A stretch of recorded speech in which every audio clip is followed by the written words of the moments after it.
to repeat pretty much what the sheriff said, but the philosophical belief of FPLE is consistent with what Sheriff Mina said.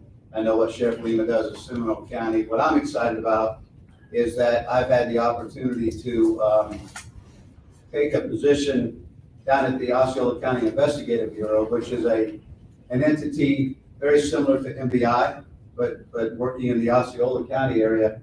And I set Special Agent Supervisor Danny Warren down there to be the director of that investigative unit, with an understanding when I met with the board that we were going to put a significant emphasis on the human trafficking initiative.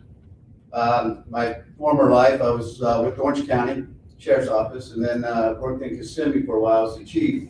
So I'm familiar with the demographics in Osceola County, and I know that there is an untapped problem down there that really needs some specific effort. And so I'm excited that Supervisor Warren is going to go down there, that we're going to work with the NBI, with Tomas, these types of initiatives where we bring awareness to our general public. And to the sheriff's point, the reporting of it. I've been in law enforcement in the Central Florida area for 36 years. And to the sheriff's point, when I was a deputy on the street, we didn't even know what human trafficking was. We didn't look at it. We didn't really pay attention to it. And it was here. So it's had an opportunity to grow and get embedded in our communities. And it's because of this type of initiative and others that the focus is now being put where it needs to be put. And not just with sex trafficking. We have to pay attention to the labor industry as well and the service industry. So I'm excited to partner with NBI through OCIB and bring a state perspective to this initiative. I think this effort and others are fantastic. This community involvement is going to really help those that can't help themselves, and and that's what drives me. The victims had no choice in this, and I think they need a voice. And from a law enforcement perspective, I'm excited to be a part of it. So thank you very much, Norm. Thank you, Special Agent Massey. This time with Captain Tracy Fortenberry and the Chief Sharon Briner here. Would you please come forward? From Seminole County Sheriff's Office.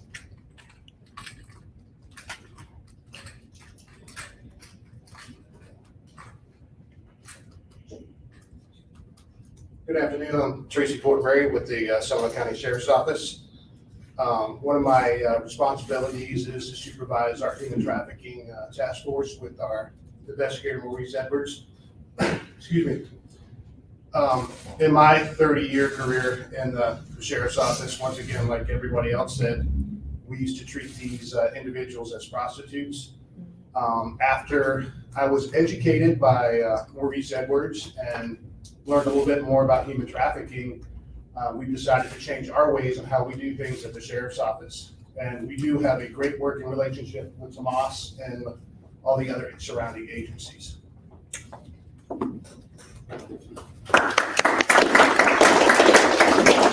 Thank you, Captain. Now, today is one of the reasons we are here and made it possible was I met Mr. Tellis Chandler and Robert Carey from LYNX about a year ago. And earlier this year, we had an incredible Tri-County meeting here with also different security teams and law enforcement agencies. And at this time, Mr. Tellis Chandler, would you come and from LYNX, and thank you for hosting us and having us today. How you guys doing? Good morning. Good morning. I'm gonna change it up a little bit. I'm gonna have Willie from the union to come up from ATU. You come stand with us, sir, and I'll say a couple of words. Thank you, sir. So first of all, on behalf of the CEO, LYNX was very appreciative and happy that we were asked to host this event. So we created a multi-jurisdictional task force about a year ago, and we work with all law enforcement in the region. And one of the subject matters that came up was human trafficking. So it was an eye-opener to me to see how much it was going on. So we, pre-COVID, we pick up around about 24 million people a year. So we said that we could link up and put our resources together and we can become the eyes and ears for the community. So we are very committed. We also have a union president from our bus operator standing next to me, and he's gonna say a couple of words. So our goal is to empower our people and train them so that they can see and be the eyes and ears.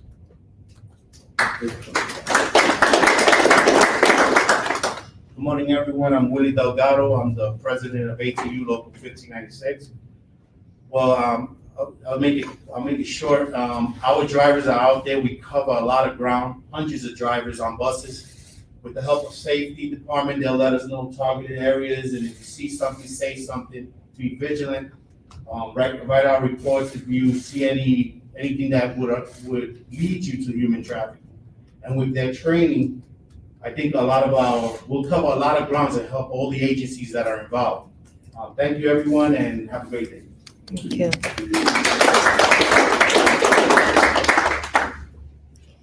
Again, thank you, Lynx, both for your leadership. At this time, another partner that we're with the exciting announcement today is SunRail. And Pamela will come. Home, if you would please come, as she's the Senior Project Manager of Security Safety for SunRail.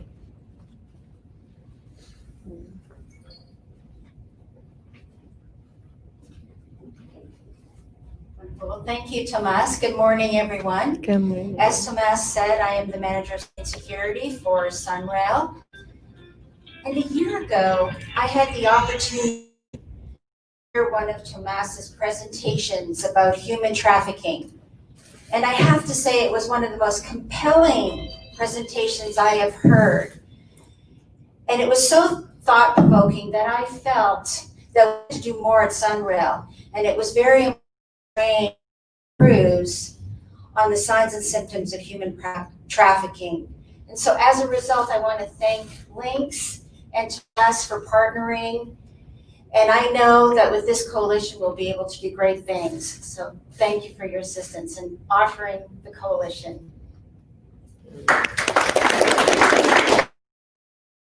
Thank you, Pamela and SunRail. One of the champions in our community against the fight against human trafficking is Valencia College. Now, for almost a decade, Valencia College, with the leadership of Dr. Sandy Shugart, has offered scholarships for survivors of human trafficking. And we have one of those recipients here, Francis Book. But we are presenting Dr. Shugart. Unfortunately, he cannot be here today, but Dr. Jeff Goltz from the Public Safety College of Valencia is here, and will be accepting the award on behalf of Dr. Shugart. But Dr. Goltz, if you'll please share a few words as well. Thank you. Good morning. On behalf of Dr. Shugart and the Valencia College family, that is our work. Once victims are recovered, we step in, we offer scholarship, and education changes lives. So it's an honor for us to receive students that have been victims of trafficking. Francis is one of them. Francis is from Africa. He was trafficked for 10 years. He's one of our shining stars. He's a new student at Valencia. He's become a very dear friend of mine personally, and Dr. Shugart. And on behalf of the Valencia family, we are just happy to take care of men and women such as Francis at the school. It's a life changer for Francis and others. And Tomas, thank you for the partnership over the years and continue the great work at Valencia. So thank you.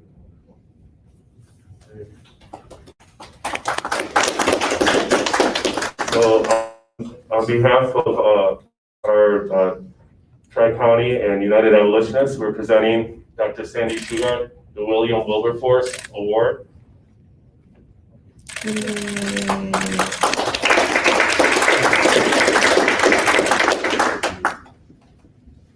Good morning. This morning, remind me about my own story of being trafficked, slavery for the next 10 years of my life. I mentioned this a few months ago, and I want to say last time I tried to control my emotions. Today, it's heavier. Let me say one thing. For the last, I'm 41 years old now. My first time to sit in traditional classroom, although it is not yet a traditional classroom because everybody learning virtually now. It's at Valencia College. A dream that I have been always wanting to achieve, and I believe with the journey that just started and Valencia gave me under the leadership of one of the great human beings, Dr. Sandy Sugar and Dr. Jeffrey Gold, and all the Valencia family, and with the wonderful people that work with this college.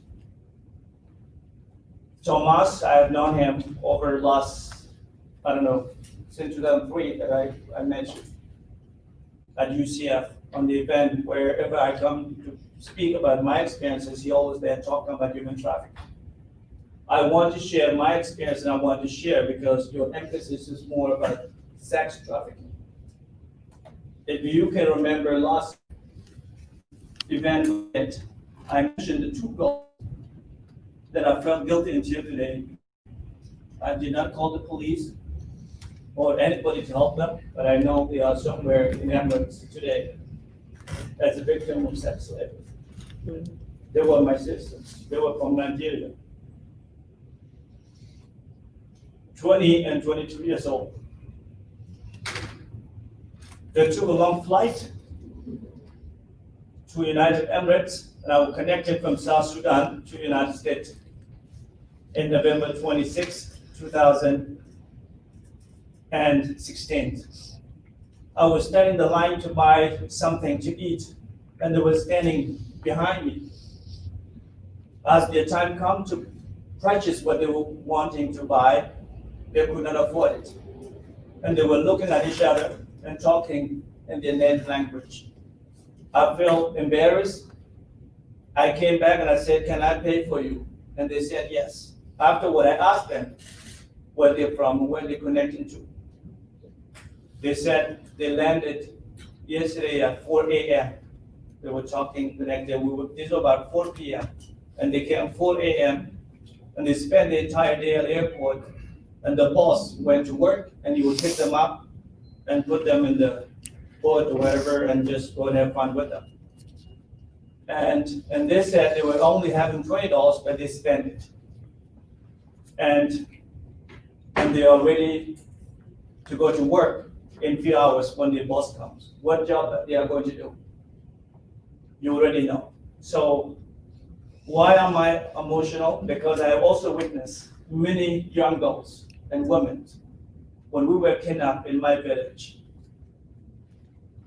I witnessed everything that you say. I seen it, and I live with these people. They are still there helplessly today. So, Dr. Gold, let me say the award you receive, in my opinion, I think this award is an award on behalf of all of us, the victims, from all walks of life globally. I'm a natural U.S. citizen, far away from East Africa, South Sudan. We just gained independent about 9 years ago. Nobody knows about my story. So why am I actually feeling emotional? Is seeing these wonderful people who are so dedicated, want to make a difference, including the media that are covering this.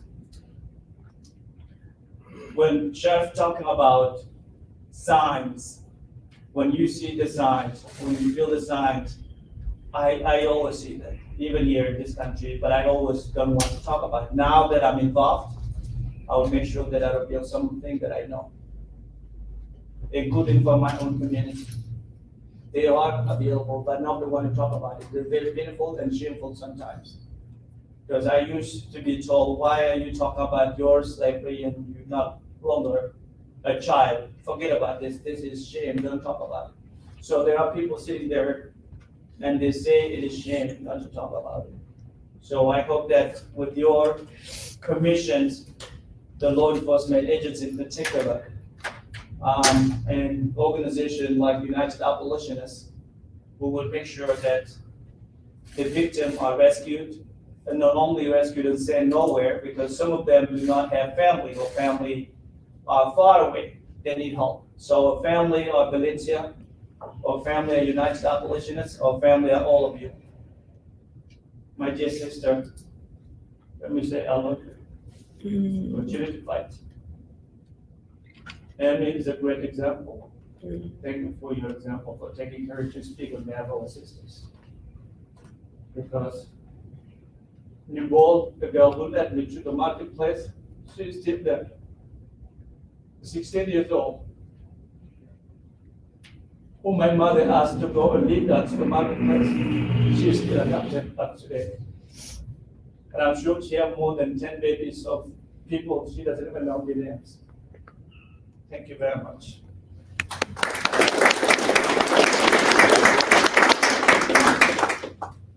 Thank you, Francis.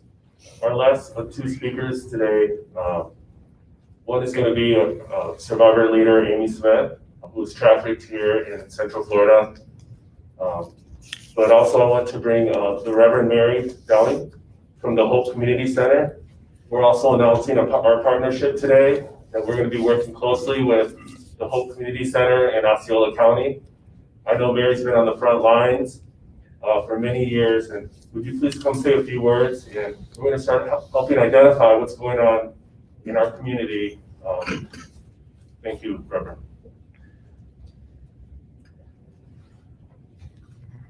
Well, good morning. I am Reverend Mary Downey. I am the CEO of the Community Hope Center in Osceola County. Our work is primarily on the 192 corridor, which is a place where in the last 10 years we have experienced many people being trafficked, both through labor trafficking and sex trafficking. And we as an organization have always wanted to be able to step in and know the signs and be able to do what needs to happen to bring some hope in this way to the people who are experiencing trafficking. And so we are just ecstatic to be a part of this partnership. We are looking forward to the folks who have already mentioned Osceola and how we're really going to dive in and really be able to address this just tragedy that's occurring on our corridor. So thank each of you for this partnership. Thank you, Tomas. We look forward to bringing that hope to everyone in need. Thank you.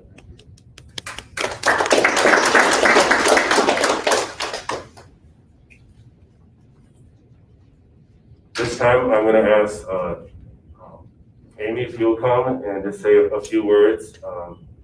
And then we're going to close. I'm going to ask Mr. Chandler if you would come and close us after Amy. And thanks again to LYNX for hosting us in your partnership. Amy, if you please come.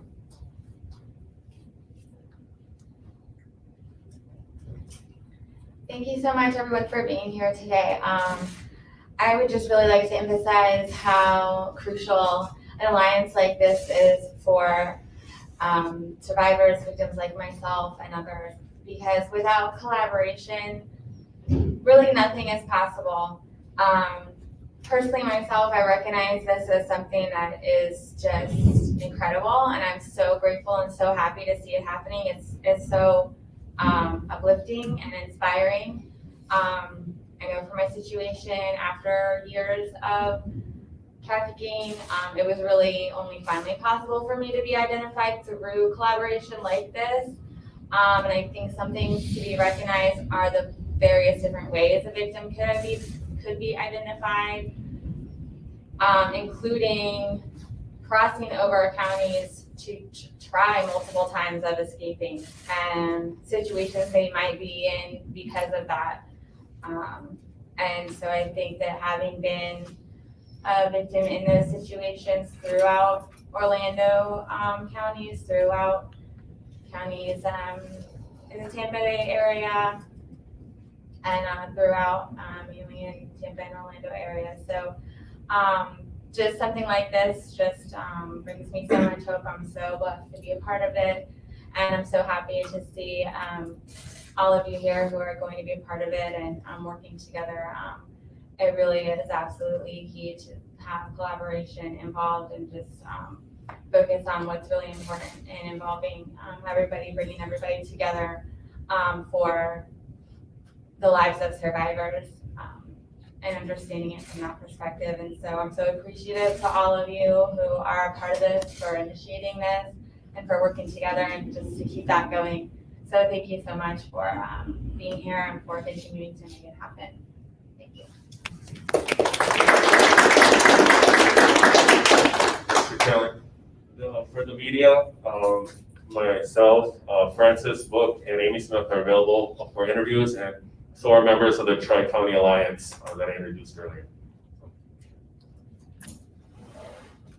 All right, in closing, I just want to thank you guys for sharing your story. I know you were saying you were getting emotional. I was actually getting emotional too. So I just want to commend you guys on your courage for sharing your story. I just want to thank Robert Carey. He's my safety and security officer. He worked very well and diligently with Tomas to host this event. And I also want to thank both of my unions, Scott Penvos, as well as Willie that came out and spoke, and all the law enforcement officials that came out today. So thank you guys and enjoy the rest of your day.